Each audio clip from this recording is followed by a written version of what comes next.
우리 한 목소리로 봉독하도록 하겠습니다. 베드로전서 5장 5절 시작. 젊은 자들아 이와 같이 장로들에게 순종하고 다 서로 겸손으로 허리를 동이라.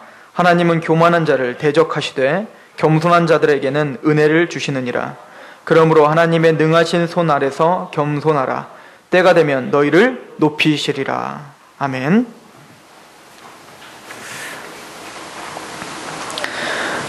신학자 중에 유명한 플리처라고 하는 신학자가 있었습니다. 근데 이 플리처라고 하는 신학자에게 제자 중에 한 청년이 찾아와서 물어봤어요.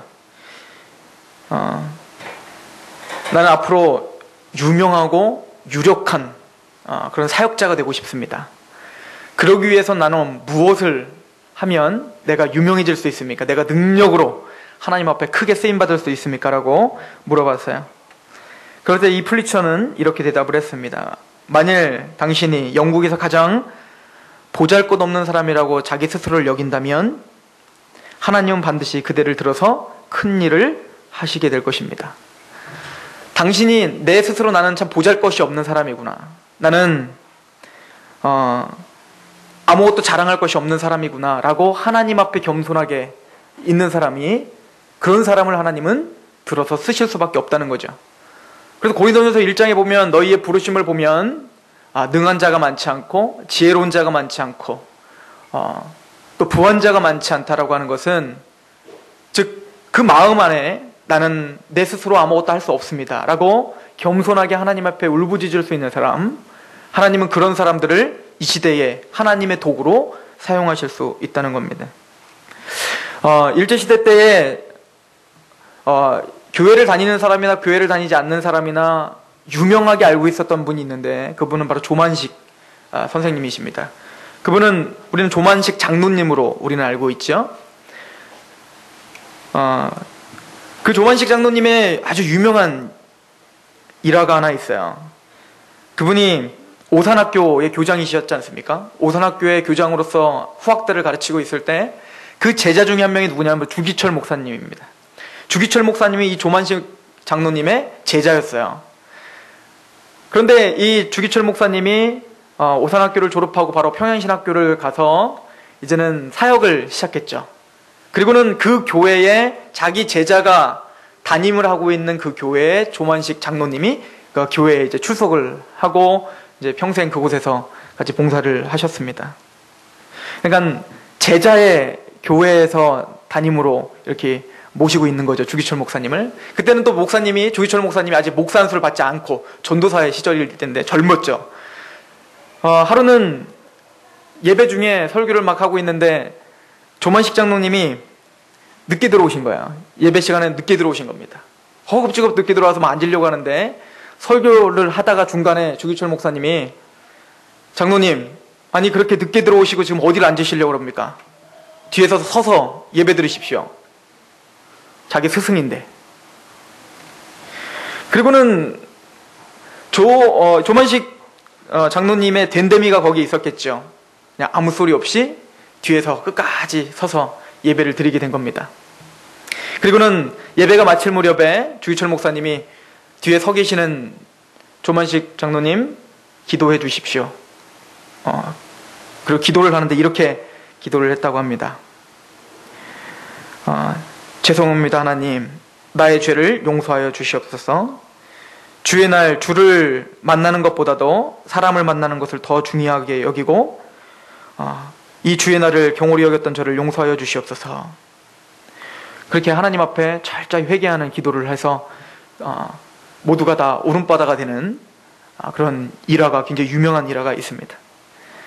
그분은 조선의 간디라고 하는 칭호를 받을 만큼 무저항으로 일제에 독립운동을 펼쳤던 그 유명한 조만식 선생님이십니다. 하나님은 그 장로님을 쓰실 수밖에 없었던 겁니다. 그 장로님의 겸손을 쓰신 거예요. 오늘 하나님께서 우리에게 주시는 메시지도 바로 그것입니다. 무엇보다 겸손하기를 우리에게 바라시는 것 같습니다. 우리 5장 오늘 6절의 말씀을 보면, 그러므로 하나님의 능하신 손 아래서 겸손하라. 때가 되면 너희를 높이리라. 우리에게 먼저 중요한 것은 하나님은 하나님의 사람들에게 겸손을 요구하고 계십니다. 우리 말씀을 한 가지 우리 좀 강의해 나가 보도록 하겠습니다. 5절에 보면 젊은 자들아 이와 같이 장로들에게 순종하고 다 서로 겸손으로 허리를 동이라 이렇게 말을 하는데요. 베드로 사도는 지금 이 편지를 끝맺음하면서 우리 베드로전서 3장 1절부터 보면 가정에서 있을 이야기들을 했죠. 3장 1절에 보면 아내들아 이와 같이 자기 남편들에게 순종하라 뭐 이렇게 하면서 가정 안에 하나님이 세워주신 가정 안에 하나님의 말씀 앞에 순복하는 구체적인 방법들을 제시해 줬는데 그것이 아내들이 남편에게 순종하고 또 그 가정에서 하나님의 말씀을 어떻게 우리가 성취하며 실천하며 살아갈 수 있는지에 대한 구체적인 이야기를 해준 것처럼 지금 오늘 본문은 그러면 교회 안에서 그러면 하나님의 사람으로서 그럼 어떤 태도로 우리가 하나님을 섬기고 교회를 섬겨야 되는지를 보여주고 있는 중요한 본문이 됩니다. 그 첫 번째는 겸손하되 먼저는 젊은 자들아 장로들에게 순종하라 라고 이야기를 하고 있습니다. 여기서 말하는 장로는 우리가 두 가지로 생각해 볼 수 있다고 했습니다.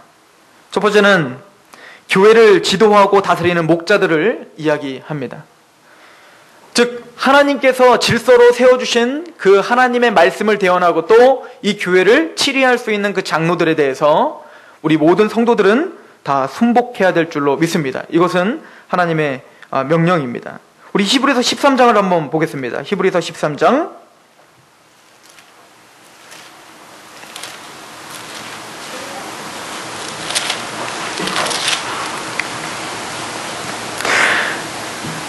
왜 우리가 목자들 앞에 우리가 왜 순종해야 되는지를 이렇게 설명을 합니다. 우리 17절 같이 한번 읽어봅니다. 시작. 너희를 인도하는 자들에게 순종하고 복종하라. 그들은 너희의 영혼을 위하여 경성하기를 자신들이 청산할 자인 것 같이 하느니라. 그들로 하여금 즐거움으로 이것을 하게 하고 근심으로 하게 하지 말라. 그렇지 않으면 너희에게 유익이 없느니라. 어렵죠? 무슨 말인지 모르시겠죠? 그래서 제가 쉬운 성경을 찾아왔어요. 여러분, 인도하는 자들에게 순종하고 그들의 권위를 존중하십시오. 그들은 여러분의 영혼을 책임질 자들이기에 여러분을 주위에서 살피고 있습니다. 그들이 이 일을 괴로워하지 않고 즐거운 마음으로 할 수 있도록 해주십시오. 그들의 일을 힘들게 하는 것은 여러분에게 아무 도움이 되지 않습니다. 자, 이렇게 생각하시면 돼요. 우리 베드로전서 5장 5절에는 장로들에게 순종하라라고 말했지만 이미 그것이 성립이 되기 위해선 그 앞에 절이 중요합니다.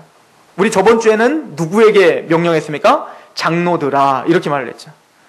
장로들은 자기의 유익을 구하지 말고 하나님의 말씀을 철저히 가르치고 다스리고 또 하나님의 뜻 가운데 겸손하게 섬기라고 먼저 이야기를 해놓고 그리고는 그런 장로들에게 그런 지도자들에게 어떻게 하라는 거예요? 순복하라는 거예요. 왜요? 그렇게 하나님의 말씀 앞에 순복하는 그런 지도자들은 그 영혼들을 바라보면서 이 성도들을 바라보면서 그들이 앞으로 하나님 앞에 심판대 앞에 섰을 때 이들이 앞으로 받을 그 상급과 이들이 어떻게 변화될 것인가 거기에 유의 주시하고 그래서 그걸 위해서 기도하고 그걸 위해서 때로는 징계하고 그걸 위해서 때로는 위로도 하고 도전도 주는 그런 임무를 맡고 있는 것이 바로 장로들이기 때문에 그런 장로들 앞에 순종하고 그에게 그런 일들을 기분 좋게 기쁘게 할 수 있도록 그 앞에 순종하는 것 이것이 교회 질서에 굉장히 대단히 중요하다라고 베드로 사도는 이야기하고 있는 것입니다.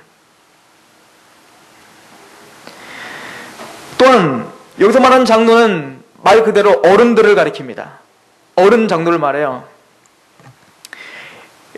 레위기서 19장 32절에 보면 너희는 샘머리 앞에서 일어날지어다 이렇게 써 있거든요. 샘머리라는 건 머리가 휘어지는 사람들 앞에서 어떻게 하라는 거예요? 들어오면 다 일어나라는 거예요. 그러면 이 말씀에 우리가 순종하려면 다음부터는 김종희 장로님이 딱 교회당에 딱 들어오시면 다 어떻게 해야 돼요? 우리? 일어나셔야 되는 거예요. 왜 그럴까요? 존경하라는 거예요. 뭘 존경하라는 걸까요? 흰머리를 존경하라는 걸까요? 멋있다고? 그게 아니라 그 흰머리 속에는 뭐가 담겨 있는 겁니까? 인생이 담겨 있는 거예요. 그 흰머리 속에는 지혜가 담겨 있는 거예요.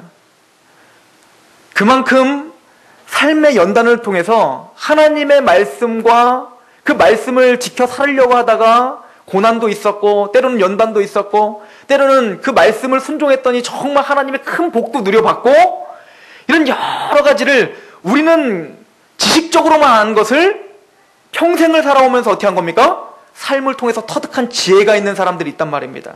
그분들이 누구예요? 장로들입니다. 왜 우리가 실제적으로 우리 김종식 장로를 왜 우리가 존경해야 됩니까? 한번 이야기를 나눠보면 어떤 게 느껴집니까? 연륜이 묻어나잖아요. 그죠? 뭔가 이야기를 할 때에도 그냥 가벼운 얘기가 아니라 내가 예전에 이렇게 해봤는데 이렇게 시작을 하시잖아요. 그건 무슨 얘기입니까? 그 삶을 통해서 이미 그 삶을 통해서밖에 주어지지 못하는 지식이 있다는 거야. 지혜가 있다는 거야. 예전에 서희석 집사님이 저한테 놀라셨죠? 갑자기 이름 나와서 서희석 집사님이 저한테 이제 자녀에 대한 교육에 대한 이야기를 어떻게 한 적이 있었어요. 그랬더니 막 책에 뭐 이렇게 책에 그랬더니 저한테 우스갯소리로 이런 얘기를 하시더라고요. 책으로 배우지 마시고요. 몸으로 배우세요. 직접 체험해서 배우세요. 그게 맞는 말인 것 같아요. 책으로 배우는 것과 그 책을 배운 지식을 갖고 실제적으로 한번 적용하다 보면 그게 얼마나 어려운지 또 때로는 이게 얼마나 좋은지 또 때로는 이게 얼마나 지식에 그친 건지 이런 것들을 구분할 수가 있는 지혜가 생겨요. 제가 처음에 아기 낳기 전에 이제 결혼을 막 하다 보니까 나중에 우리 자녀가 나면 뭐 그런 꿈이 있을 거잖아요. 그러니까 제가 막 그때 또 앞서서 선배들이 저한테 준 책들이 있어요. 책들 막 그런 책들을 읽어보니까 막 이렇게 해야 되는 게 맞는 거예요. 막 맞아 이거야 막 그래서 뭐 우유도 계속 막 이렇게 막 찾을 때마다 주면은 안 되고 아무리 찾으려고 해도 뭐 규칙적으로 시간을 정해서 줘야 되고 막 제가 본 책은 뭐 그런 책이었거든요. 그래서 제가 막 그런 것들을 또 강연하고 다녔어요. 애기도 안 낳은 사람이 애기는 이렇게 키워야 되고 막 그랬더니 그때 어린이집을 다녔던 어떤 그 청년이 그러면 안 돼요. 애기는 어렸을 때는 갓난아기 때는 배고플 때 빨빨 먹여줘야지 안 그러면 사랑을 못 느끼고 결핍이 생기고 뭐 그렇다고 하는 거예요. 제가 막 속으로 막 화가 난 거예요. 아니 책에 그렇게 써 있는데 왜 너는 아니라고 그러냐? 그러면서 막 근데 지금 생각해 보니까 너무 우스운 거예요. 너무 창피하고 제가 너무 창피한 거예요. 무슨 얘기인지 아시겠습니까? 겸손해야 됩니다. 즉 우리는 앞에서 살아본 사람들 앞에 또 앞에서 정말 체험해본 사람들 앞에 겸손하게 말을 들을 준비가 돼 있어야 됩니다. 우리 교회 안에 그런 겸손들이 있기를 소망합니다. 말씀을 연구하고 말씀을 가르치는 자 앞에 겸손하시고 또 말씀을 그렇게 살아서 애쓰는 그 사람들 앞에 겸손하게 귀를 기울일 수 있는 귀한 상록교회가 되시길 소망합니다. 즉 장로들에게 순종하는 것은 바로 그 지혜를 얻을 수 있는 중요한 통로이기 때문에 그렇습니다. 열왕기상에 보면 재밌는 얘기가 나와요. 여러분들 솔로몬 아들 르호보암이 이제 르호보암 때 여로보암이랑 같이 해서 분열이 되잖아요. 이스라엘 역사에 있어서 굉장히 안타까운 사건이죠. 그런데 그 분열이 일어났던 그런 갈등이 일어났던 그 중심에는 어떤 사건이 있었냐면 솔로몬이 지혜의 왕이고 그 당시에 최고의 권력자고 막 이렇게 휘황찬란하게 나라를 건국했지만 솔로몬이 너무 강력하게 너무 압제했어요. 그러니까 그런 어마어마한 성들과 또 어마어마한 그 성전을 지을 수 있는 거죠. 예를 들어 중국 만리장성 하나 지을기 위해서 많은 사람의 피와 땀이 있었던 것처럼 그러다 보니까 그 밑에 있던 대신들이나 그 백성들은 이미 피폐할 대로 피폐해지고 너무 힘든 상태예요. 지쳐버린 거야. 너무 달려오기만 한 겁니다. 그럴 때 르호보암이 앞으로 나라를 어떻게 인도해야 될지를 모를 때 노인들이 찾아온다. 즉 솔로몬 왕 때부터 같이 나라를 세웠던 그 노인 대신들이 있을 거 아니에요. 그분들한테 물어봤더니 그분들은 이렇게 이야기하는 겁니다. 왕이시여, 솔로몬 왕은 너무너무 강력하게 했다. 그래서 이런 좋은 왕국을 세웠긴 했지만 지금 너무 지쳐있는 때입니다. 이제는 좀 유하게 하셔야 됩니다. 좀 풀어주셔야 되고 또 그 백성들도 안위를 봐주셔야 됩니다. 뭐 이런 식으로 이제 이야기를 한 겁니다. 즉 그분들은 지금 무엇을 가지고 이야기한 겁니까? 자신의 모든 삶을 뒤돌아보고 또 그 지혜로 다 이야기한 거예요. 그런데 그 르호보암은 이제 젊은 사람들을 만났습니다. 근데 그 젊은 사람들은 경험도 없고 아직 나라를 인도해 본 적도 없는 그 젊은 사람들이 그 패기만 있고 지금 당장 누구에게 잘 보여야 돼요? 지금 르호보암한테 잘 보인다는 그 일념 하나로 있는 그 젊은 사람들이 르호보암이 이렇게 말해요. 그건 말도 안 됩니다. 더 강력하게 하셔야죠. 그래야지 르호보암 당신의 왕위가 더 굳건해지고 더 강해지는 거 아닙니까? 약해지지 마십시오. 더 몰아붙이십시오. 막 그런 거예요. 막 축하 세웠겠죠. 르호보암 당신은 할 수 있습니다. 더 카리스마 있습니다. 아니 그 얘기는 솔로몬보다 당신이 지금 못하다는 얘기입니다. 뭐 이렇게 했겠죠. 그랬더니 어디에 쏙 넘어갔겠습니까? 그 젊은 사람들에게 쏙 넘어간 거예요. 그리고 그 지혜를 저버린 것입니다. 그래서 결론은 어떻게 했어요? 나라가 분열되는 그런 지경에 왔습니다. 그래서 말하는 겁니다. 샘머리 앞에 어떻게 하라? 일어서라. 그런 겸손이 저와 여러분들에게 있길 소망합니다. 오늘 본문을 다시 한번 보십시오. 장로들에게 순종을 하고, 그래서 우리는 장로들에게 순종을 하는 것입니다. 그리고는 평신들, 우리 성도들 간에 그러면은 어떤 태도를 가져야 되는가를 이야기를 하고 있죠. 우리 베드로전서 5장 5절을 다시 한번 보세요. 같이 한번 읽어봅니다. 다시 읽습니다. 시작. 젊은 자들아, 이와 같이 장로들에게 순종하고 다 서로 겸손으로 허리를 동이라. 하나님은 교만한 자를 대적하시는 겸손한 자에게 은혜를 주시느니라.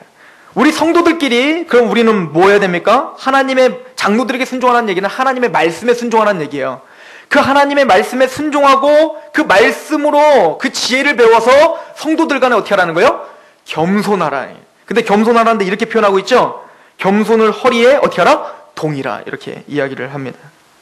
여기서 허리를 동이라는 이 단어는 엔콤보사스테라고 하는 단어야. 헬라어에. 이 단어는 뭐냐면 엔콤보마라고 하는 단어에서 파생되는 거예요. 이 엔콤보마라는 단어는 뭐냐면 앞치마 이런 뜻이에요. 앞치마. 누가 쓰는 앞치마냐면 노예들이 허드렛 일을 할 때 쓰는 앞치마를 뜻하는 용어예요.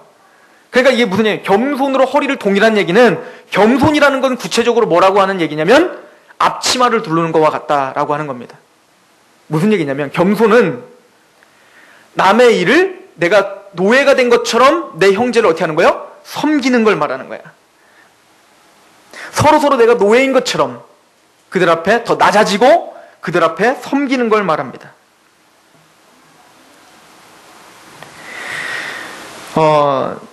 그래서 이제 그 베드로전서에 보면 지금 베드로전서 4장에 보시면 이런 말이 있죠. 8절부터 보시면 무엇보다도 뜨겁게 서로 사랑할지니 사랑은 허다한 죄를 덮느니라. 서로 대접하기를 원망 없이 하고 각각 은사를 받은 대로 하나님의 여러 가지 은혜를 맡은 선한 청지같이 서로 어떻게 하라? 봉사하라. 이게 겸손입니다. 겸손이 있어야 이렇게 할 수 있다는 얘기예요. 내 필요만을 위해서 사는 게 아니라 교회는 서로의 필요를 위해서 허리를 동이고 그를 위해서 허리를 굽힐 수 있는 것. 이것이 겸손입니다. 누군가 어려움에 처했다면 그 사람의 종인 것처럼 그 사람을 섬겨주고 그 사람에게 다가가주고 이것이 겸손이라고 이야기합니다. 그래서 베드로 사도도 우리에게 빌립보서 2장에 보면 너희는 예수 그리스도의 마음을 어떻게 하라? 품으라. 이렇게 말을 하죠. 그 예수 그리스도의 마음이 뭔데요? 그는 하나님의 본체시나 하나님과 동등됨을 취할 것을 여기지 아니하시고 자기를 비워 종의 형체를 띠사 죄 있는 우리의 모습으로 오셨다는 거 아닙니까? 그리고 어떻게 하셨대요? 죽기까지 복종하시대. 누굴 위해서? 우리를 살리기 위해서, 나를 살리기 위해서 죽기까지 복종하신 노예의 신분으로 오신 것처럼 내 형제를 살리기 위해, 내 형제를 세워주기 위해, 내 형제의 필요를 채워주기 위해 내가 그 앞에 허리를 동이고 고개를 수그리라는 얘기예요. 예수님은 정말 우리에게 그런 모범을 보여주셨죠. 베드로 사도는 왜 이런 말을 했을까요? 예수님이 직접 자기 앞에서 보여준 그 사건을 잊지 못하는 거예요. 스승으로서, 선생으로서 항상 대우받아야 자리에 있었던 예수님께서 어떻게 하셨습니까? 성만찬을 하시기 전에 수건을 허리에 동이시고 그리고는 무릎을 꿇고 제자들의 발을 닦아주셨죠. 그 당시엔 샌들을 신고 다녔기 때문에 발이 너무 더러워요. 그래서 항상 들어갈 때마다 딱 다리를 올리면 노예들이 와서 원래 씻어주는 거예요. 그런데 누구 하나 예수님이 들어왔는데 누구 하나 예수님을 씻어주는 사람이 없는 거예요. 위대하신 하나님의 그리스도요, 하나님의 아들이신 예수님이 들어오셨는데도 그 누구 하나, 제자들 12명 중에 그 한 명도 그 예수님 앞에 앉아서 예수님의 발을 씻어주는 사람이 없는 거예요. 그러니까 서로 발을 씻어주는 건 당연히 안 되겠죠. 제자들은 끊임없이 네가 높냐 내가 높냐, 나중에 예수님이 하나님 나라를 이루었을 때 내가 높은 자리에 갈 거다, 그렇지 않다, 뭐 이것 때문에 싸우고 있는 제자들이 예수님은 보이지 않는 겁니다. 그럴 때 주님께서 어떻게 했습니까? 선생으로서 허리에 수건을 동이고 노예처럼 앉아서 제자들의 발을 씻어준 것처럼, 그리고 말합니다. 내가 너희에게 본을 보인 것처럼 너희도 서로 그리하라. 베드로는 이걸 직접 체험한 베드로는 그 겸손으로 허리를 동이고 서로를 위해서 봉사하고 서로를 위해서 노예같이 스스로를 여기라라고 이야기하고 있는 것입니다.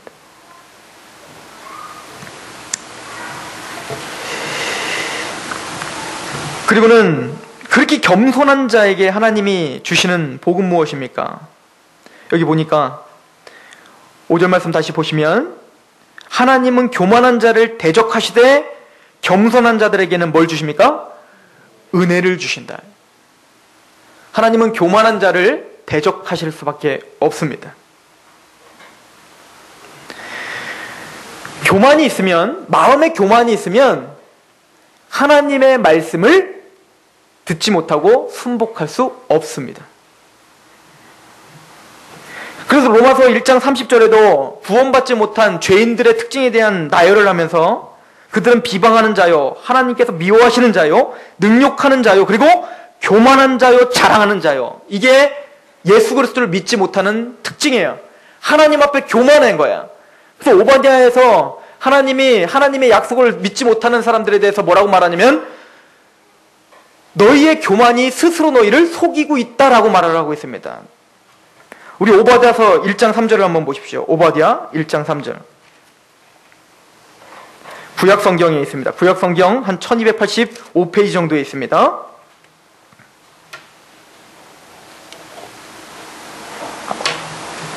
(1장 1절에) 보면 오바댜 1장 1절에 여호와께서 에돔에 대하여 이같이 말씀하시느니라. 우리가 여호와로 말미암아 소식을 들었나니 곧 사자가 나라들 가운데 보내심을 받고 이르기를 너희는 일어날지어다. 우리가 일어나서 그와 싸우자 하는 것이라. 즉 에돔은 누구냐면 바로 에서를 말하는 겁니다. 에서는 뭐죠? 팥죽 한 그릇으로 하나님의 장자 축복권을 팔아먹은 자죠. 즉 하나님의 약속을 팥죽보다도 못하게 여긴 거예요. 오늘날로 말하면 이거 똑같아요. 예수님을 믿어야 천국 갈 수 있습니다. 예수님을 믿어야 신령한 복을 받습니다. 예수님을 믿어야 하나님의 진짜 복을 받습니다 라고 말할 때 요즘의 사람들은 팥죽 한 그릇으로 그 약속을 바꾸는 게 뭡니까? 그걸 믿는다고 떡이 생깁니까? 밥이 생깁니까? 좋은 학교 갑니까?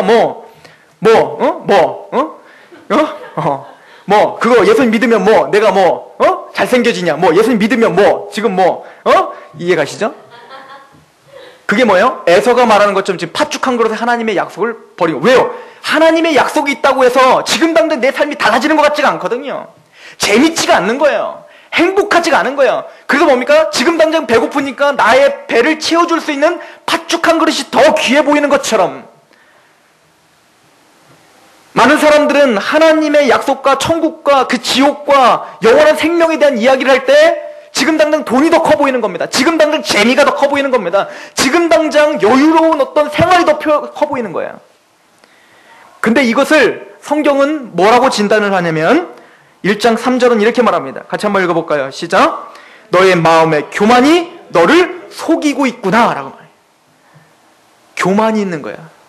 그 교만이 스스로를 속이고 있는 거야. 하나님의 말씀, 하나님의 약속을 듣지 못하도록, 즉 교만하면 하나님의 말씀을 듣지 못하게 됩니다. 교만한 사람은 하나님의 말씀 앞에 순복할 수 없게 됩니다. 또 더 나아가서 교만이 마음에 자리 잡게 되면 구원받은 사람들일지라도 앞에서 말씀을 전하는 그 말씀을 청종하지 못해, 장로들에게 순종하지 못하게 된다는 얘기예요. 하나님의 말씀이 선포되면 이렇게 생각을 하는 거죠. 내 상황을 좀 보십시오, 하나님. 내가 그거 할 수 있나? 아유, 남들이 비웃어요. 그렇게 살면. 내가 더 지혜롭다는 거죠. 사람이 더 지혜롭다는 거죠. 또 교만이 마음에 자리 잡게 있으면 나이 든 사람은 젊은 사람을 이해할 수 없게 됩니다. 요즘 것들은 네가 뭘 알아? 이게 다 뭐죠? 이해하려고 들지 않는 거예요. 요즘 것들이 더 잘할 수 있어요, 여러분. 이해가십니까? 즉 교만이 잡혀 있으면 나이 많으신 분들은 젊은 사람들과 대화를 할 수 없게 되는 거예요. 다 무시해버리면. 또 교만이 있으면 젊은 사람들은 나이가 많은 장로들이나 나이가 많은 사람들에게 또 순종할 수 없게 됩니다. 너무 고리타분해. 아, 그런 거는 이미 세대가 지났어요. 이제 그런 세대가 아니에요. 아주 꽉 막혀갖고 도저히 말이 안 통해. 이거 뭐죠? 다 자기 생각에 취해서 지금 그 객관적으로 지금 이 상황을 볼 수 있는 눈이 막혀버린 거예요. 이건 교회 안에도 똑같은 겁니다. 하나님을 대해서건 교회 안의 장로들과 어른들을 대하는 거건 또 어른들은 자녀들과 어린아이를 대하건 문제는 교만이라는 거예요. 그 교만이 없어져야 하나님의 말씀에 순복할 수 있고 그 교만이 없어져야 장로들에게 순종할 수 있고 그 교만이 없어져야 그 자녀들을 이해할 수 있게 된다는 것입니다.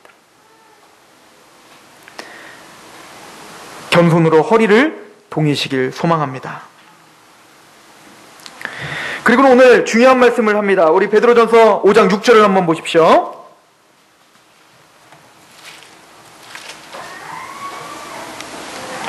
같이 봉독합니다. 시작. 그러므로 하나님의 능하신 손 아래서 겸손하라. 때가 되면 너를 높이시리라. 그러므로 하나님의 능하신 손 아래서 겸손하라. 하나님의 능하신 손 아래서 겸손하라. 여기에 집중하시기 바랍니다. 여러분들은 하나님의 능하신 손 아래 살고 있다고 믿으십니까? 그러면 겸손하십시오. 나는 하나님의 능력의 손 아래 살고 있는 사람입니다 라고 말한다면 나는 그 말씀 앞에 순종하며 사는 사람입니다. 난 그 사람들입니다 라고 말을 한다면 오늘 우리는 겸손을 실천하고 있는 사람이 하나님의 능 아래에 있는 사람이에요.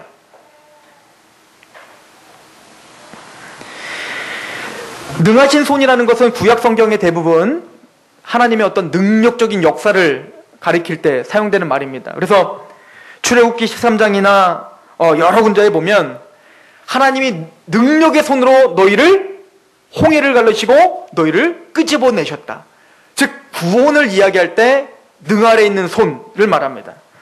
여러분들은 하나님의 능력으로 지옥이 아닌 천국으로 옮겨진 자입니다.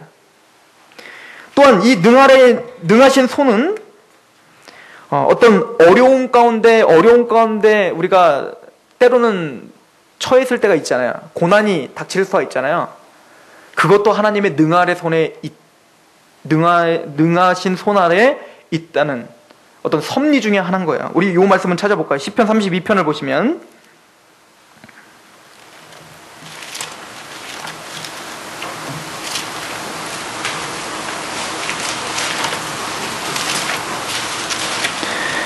시편 32편 우리 4절입니다. 같이 한번 읽어보겠습니다. 시편 32편 4절 시작. 주의 손이 주야로 나를 누르시오니 내 진액이 빠져 여름 가뭄에 마름같이 되었나이다. 얼마나 힘들었으면 하나님이 손으로요 막 짓눌러갖고 뭐가 나와요? 막 진액이 막 나와요. 예를 들어 포도주 틀에다가 막 포도를 팍 짓누기면 어떻게 해요? 막 휴롬에다 갈면 어떻게 해요? 막 진액이 팍 나오잖아요. 그런 거와 같은 느낌이 있는 인생이라는 거야 지금. 너무너무 힘든 거죠.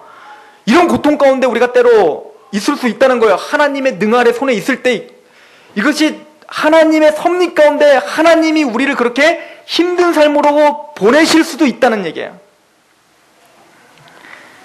더 나아가서 이 능 아래에 있는 손이라는 뜻은 또 하나는 심판주라고 하는 얘기이기도 합니다. 에스겔서 20장 34절에 보면 너희를 능하신 손으로 모으시고 거기서 너희를 대면하여 심판하시되. 능하신 손이라는 거 우리를 구원하실 수도 있고 때로는 우리를 어려운 상황 가운데 머무르게 할 수도 있고 때로는 그 어려운 상황 가운데 구원해 주실 수도 있고 또 때로는 하나님은 그 모든 사람 앞에 마지막에는 그 최종적인 판결자이신 하나님이 그 능하신 손 안에서 우리를 낱낱이 심판하시겠다는 것입니다. 그 능하신 손 아래서 겸손하라. 이런 것을 너희가 믿고 있다면 그 능하신 손이 정말 우리의 인생을 지금 붙잡고 있다는 걸 너희가 믿고 있다면 너희는 겸손해야 될 것이다. 왜요? 하나님은 겸손한 자를 어떻게 하신대요? 높이시리라.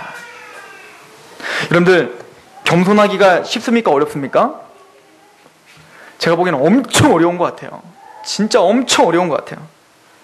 쉬운 예로 제 얘기를 한번 들어볼게요. 제가 신학교를 다닐 때 저는 이단 상담을 직접 하고 있었잖아요. 자, 그러면 우리 전도사들이랑 제가 이야기할 때 신천지에 대해서 얘기하고 안상호에 대해서 막 얘기하고 그러면 솔직히 잘못된 정보들을 막 얘기할 때가 많잖아요. 그죠? 사역자들이. 그럼 그거를 제가 볼 때 어떤 마음이 들까요? 답답하겠죠. 그거 아닌데 답답할 거 아닙니까? 그래서 제가 설명을 해줍니다. 그게 아니라고. 그러면 그걸 안 받아들여요. 아니라는 거예요. 자기 생각이 맞다는 거야 막. 그럼 제 마음에 어떤 마음이 들까요? 막 화나겠죠. 진짜 네가 뭘 알아? 네가 해봤어? 네가 신천지 사람이 한 명이라도 만나봤어? 이런 마음이 막 이런 말을 막 하고 싶을 거 아니에요. 근데 겸손이라는 건 뭡니까? 그러십니까? 그러면서 그때 그 마음을 좀 추스릴 수 있는 거 아닙니까? 여러분들이 해놓고 충분히 많은 사람들이 여러분들에게 칭송이 돌아가고 여러분들에게 칭찬이 돌아가야 될 어떤 상황이 있을 때 그걸 알아주지 않아요. 그거를 이겨낼 수 있는 마음이 우리에게 있냐는 거예요. 그것이 없다면 우리는 겸손할 수가 없겠죠. 우리는 알아요. 진짜 나중에 진짜로 영광을 받고 존경을 받는 인물이 누군지 압니다. 제가 진짜 존경하는 목사님들이 몇 분 계시는데 그 중에 한 분이 누구냐면 살아계시는 분들 중에 진짜 존경하는 분은 몇 안 되거든요.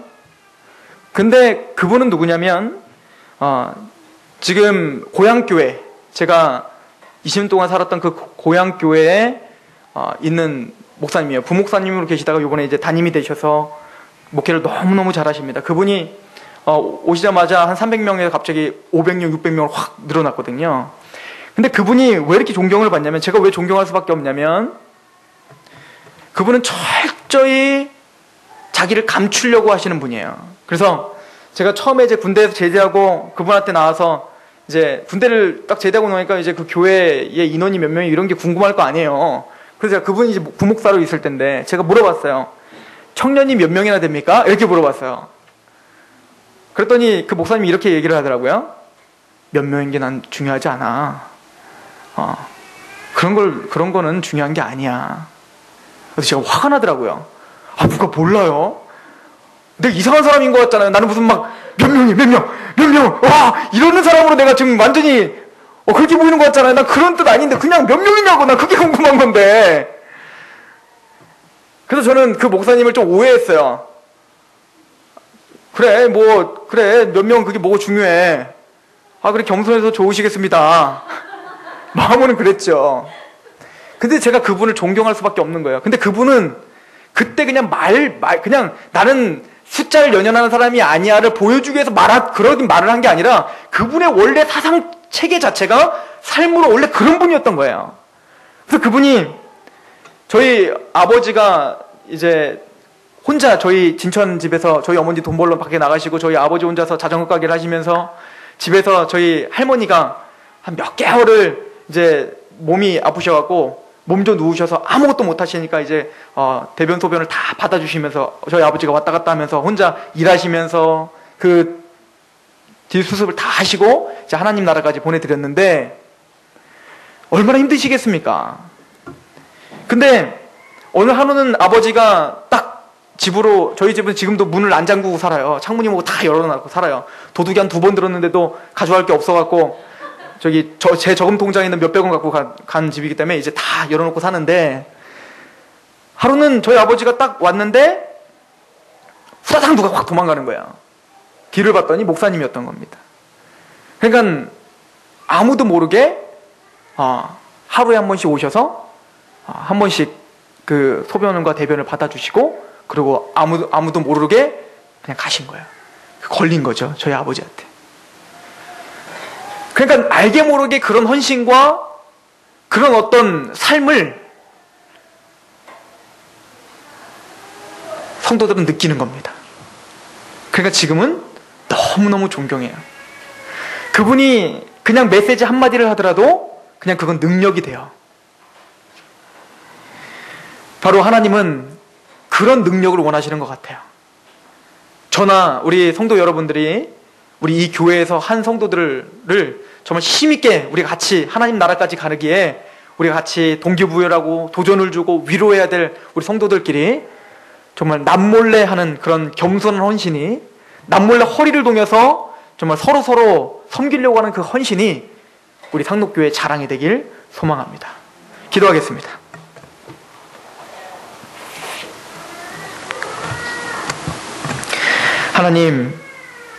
하나님은 겸손한 자를 높이신다고 말씀하셨습니다. 때로는 이 땅에서 높여진 것 같지 않지만 묵묵히 겸손을 하나님 앞에 드릴 때 하나님은 이 땅에서도 반드시 우리를 높여주실 것이고, 때로는 이 땅에서 우리가 끊임없이 겸손만을 유지하며 낮은 자리에 있겠지만 마태복음 18장에 낮아진 자가 천국에서는 큰 자가 될 것이라는 약속을 믿고 우리가 영원한 삶 속에서 하나님 앞에 존귀한 자로, 하나님 앞에 큰 사람으로 우리를 높여주실 그날을 생각하며 오늘 묵묵히 겸손으로 허리를 동이게 하여 주시옵소서. 그래서 우리가 장로들에게 순복하며 서로 성도들에게 서로 우리의 모든 은사들을 가지고 섬기며 겸손하게 그들의 말에 귀를 기울일 수 있는 그런 겸허한 태도가, 그래서 인생에 승리하는 그런 귀한 하나님의 사람들이 될 수 있도록 우리를 붙잡아 주시옵소서. 그렇게 우리를 붙잡아 주실 하나님을 찬양하오며 예수 그리스도의 이름으로 감사하며 기도하옵나이다. 아멘.